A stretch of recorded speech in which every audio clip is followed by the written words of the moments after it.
and welcome back to Voyage of a Time Wanderer. Today I am here with my January reading wrap-up.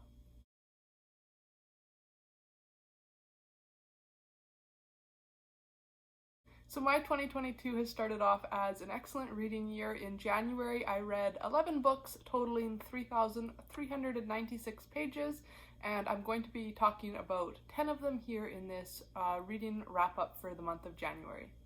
So the first book that I finished in January was Blue Lightning by Cleeves, and I gave this book 3 stars.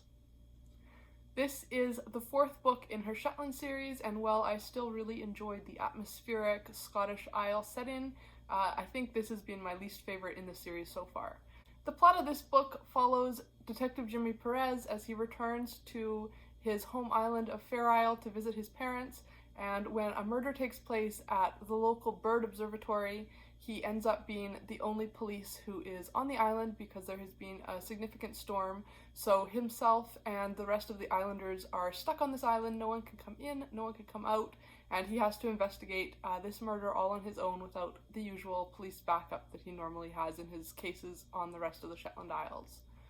The reason that I only gave this one 3 stars, and it's my least favorite of the series so far, is twofold. Firstly, I found that they focused quite a bit on the murder victims' sexual relationships when looking for a motive to the crime, which I found a little bit frustrating at times. And then secondly, when we actually got to the resolution of the case, I found the explanation a little bit lacking, and I wanted more explanation about the reasoning behind the murderer's actions.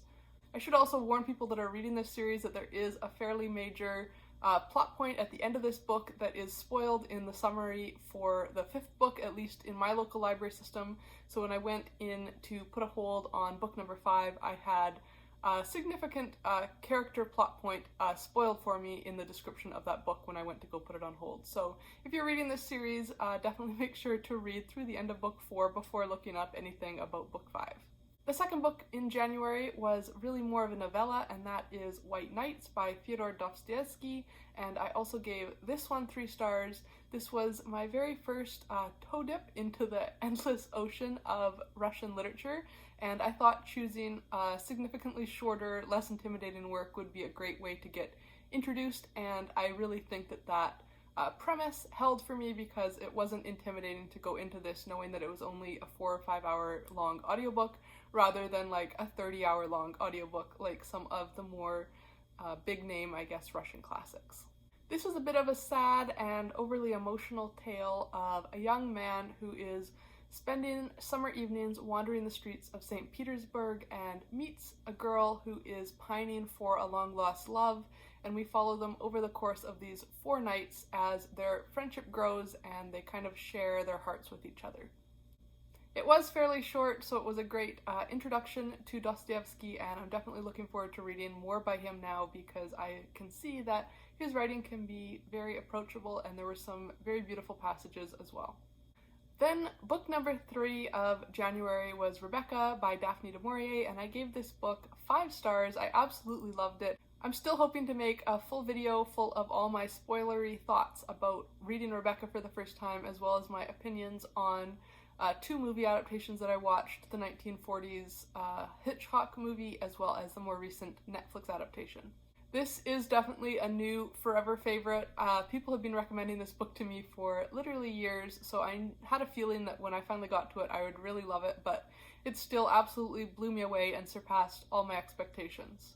It's hard to describe what a wonderful time I had reading this book, but Daphne du Maurier definitely is excellent at embodying that shy and awkward stage where a young woman is kind of leaving her teenage years behind and trying to forge a path for herself as a young woman, but at the same time finding herself in some situations where she is far over her head and are much more complicated than they look at first glance. This book managed to continue building tension right up until the final pages, and there was a number of plot twists that I didn't see coming because I had been religiously avoiding spoilers for this book, and it's definitely well worth it if you are someone who hasn't read this book and hasn't been spoiled yet for some of the major plot points. I can't recommend Rebecca highly enough. There are definitely some themes and plot points and ideas brought up in this book that I know I'm going to be pondering and thinking about for a long, long time, even after having finished the book, and I'm really enjoying seeing how it ties into other classics such as Jane Eyre. Then the next book that I read in January was Emily of Deep Valley by Hart Lovelace, and I gave this book 4 stars.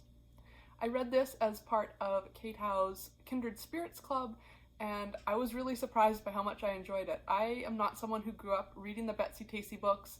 I think I read like the first 1 or 2 when I was younger, but I was already at an age where I thought that I had kind of outgrown them, so I didn't continue on with the books to see the characters grow up, so I don't have any emotional attachment to Hart Lovelace, and now I can't wait to go back and read more of her books because Emily of Deep Valley was just such a treat to read. This book follows Emily, who lives in a small town in Minnesota in the 1910s, and after her high school graduation, she isn't able to go off to college like many of her classmates because she has an ailing grandfather that she's taking care of. This book follows her life over the course of the year following her high school graduation as she searches for purpose, happiness, and intellectual pursuits. It really reminded me in all the best ways of Anne of Avonlea and Anne of the Island, but also managed to discuss some important issues like immigration and racism. I really love how this book managed to strike a balance between being sweet and being emotionally honest. There are lots of scenes of small town domestic life, but at the same time, we get to know Emily's heart and really identify and connect with her struggles. Then the next book that I read was At Night, All Blood is Black by David Diop, and I gave this one 4 stars as well. This book is set during World War I, and after witnessing the death of his childhood best friend in no man's land, Alpha descends into a vicious spiral of revenge and guilt. Written in repetitive, almost poetic, graphic prose, filled with folk tales, metaphor, and personification in a way that I think is really characteristic of African literary fiction, this book really examines the mental impact of the twin traumas of war and colonialism on a young soldier from Senegal. I think this book was almost towing the line for being too literary for my taste, and I feel like there's some things that I still didn't totally understand about the book and the ending in particular, but I really appreciated what this book was doing in telling the stories of what it was like for young men recruited in Africa coming to Europe to fight in the First World War, and this book has crossed off Senegal for my Reading Africa challenge. Then the next book that I'm going to talk about is The Life of St. Margaret of Scotland by Bishop Turgot, and I gave this one 4 stars as well. This is quite a short book. It is less than 100 pages, but it is the only contemporary account of the life of St. Margaret of Scotland, who was the Queen of Scotland in the 1000s. This book was written in Latin in the early 1100s and then translated into English in the 1800s, and was written by Bishop Turgot, who was a close friend to the royal family. It's pretty incredible to be able to read a book that is almost 1,000 years old now, and to have that insight into the real life of St. Margaret. This book details her love of literature as evidenced by the numerous manuscripts that she commissioned, the actions that she took to help the poor in her community, and the theological and socio-political debates that she undertook that really transformed Scotland.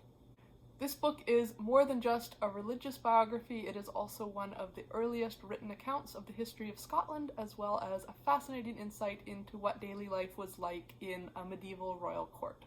Then the next 2 books are my 2 mystery books that I got for Christmas, so I've already done a full video review of these, so I won't talk too much about them. I'll link that video up in the cards. But the first of those is In the Midst of Winter by Isabel Allende, and I gave this book 3 stars.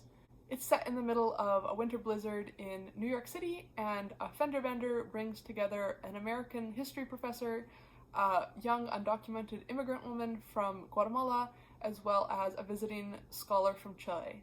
Over the course of the next few days after this car accident, they end up sharing their life stories with each other as they work to figure out how they are going to resolve some of the issues that came up as a result of this accident.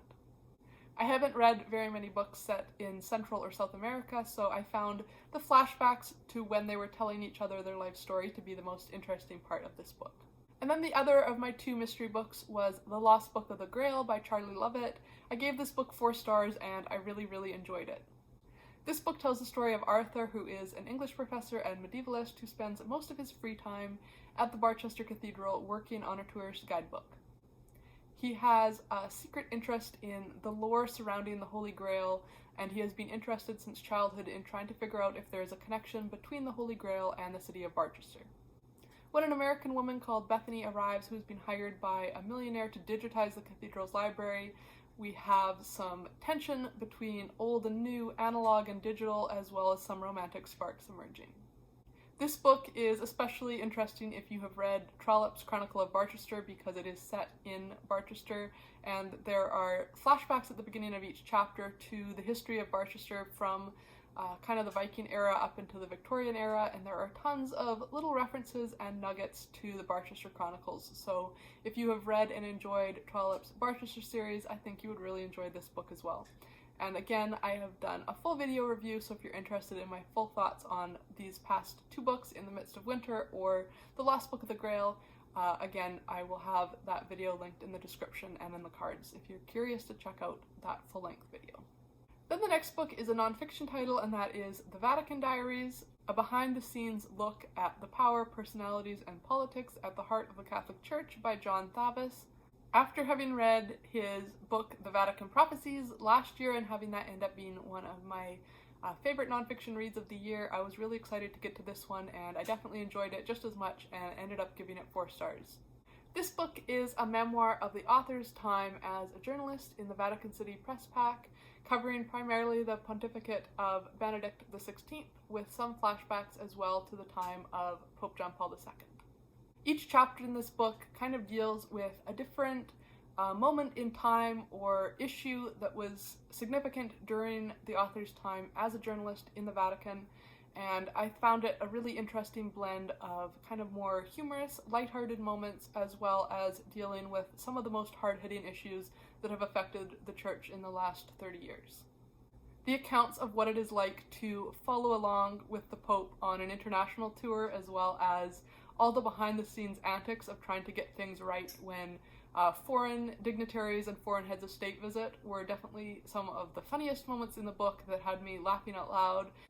But at the same time, the author also dove into some really heartbreaking and hard-hitting topics, like the church's responses to the child sex abuse crisis, as well as the AIDS pandemic. So the book was really a mix between these more lighthearted anecdotes about kind of the behind-the-scenes to the pomp that we see on TV when watching events at the Vatican, as well as these much more sobering chapters that really delved into some of the darkest times in the Vatican. And then the last book that I read in January was In the Company of Others by Karon. This is the 11th book in the Mitford series and was part of the Year in Mitford project that I'm hosting along with Kate Howe, Rainey from Rainy Day Reads, and Angie from Literary Labors. So if you want to know all of our full thoughts on this book, I will link our live discussion video from Kate Howe's channel down below. I ended up giving this book 3 stars. There was a few aspects that I really enjoyed, but as well some places where I thought it fell short. In this book, Father Tim and Cynthia are finally making their long-awaited trip to Ireland, and when they arrive at their first hotel, there are immediately some troubles that emerge. There is an attempted robbery, and Cynthia re-injures her ankle, so they end up having to scrap most of their travel plans and instead spend time at this small bed and breakfast waiting for Cynthia's ankle to get better. Of course, being Father Tim, he ends up getting embroiled in all of the emotional issues of the family that runs this bed and breakfast, and that is really what the plot centers around. There are a couple of reasons this only got 3 stars, the first being that a large chunk of this book is in flashbacks to this diary from the 1800s that they discover in the library at the bed and breakfast, and Cynthia and Tim read together. While I normally really love a dual timeline book, I didn't feel like we really got the plot payoff to justify having so much of the book dedicated to these diary entries. It was also a bit of a letdown to have so much of the book be confined to the walls of the bed and breakfast when I was really looking forward to more of a travel story. So those are my thoughts on the books I read in January. I hope you also had an excellent start to your reading year, and until next time, enjoy wandering through the pages of a good book.